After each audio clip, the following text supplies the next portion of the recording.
The story Put Out the Light is set in Sheffield in 1940 when two children, Billy, who tells the story, and his sister Sally, set out, and just because they're bored, they start to tail an air raid warden who is shouting to people, "Put out that light." The man turned at the end of the row of houses and began to walk down the alley.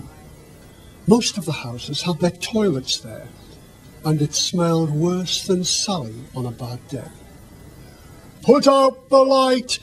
he cried, and before we could echo him, a yard door flew open and an old woman stuck her head out. Who's that? Who's that shouting? Clear off, you cheeky beggar! Clear off or I'll call the police!" The man stopped. In the starlight, we could see him step towards her.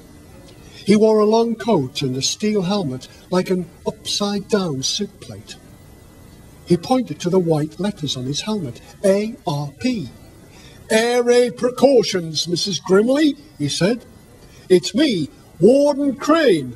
I can see a light in your window." Of course you can see a light. I'm reading the paper. I can't read in the dark. What do you think I am, a cat? "No, Mrs. Grimley, but you have to draw the curtains tight. It's the blackout. You can be fined £5, Mrs. Grimley. You wouldn't want that, would you?" Who says?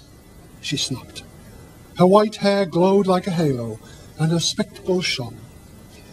"The law, Mrs. Grimley. Now, let me come and check that curtain, and you'll stay out of trouble." "I've never been in trouble in my life," she said. Then she led the way into the backyard.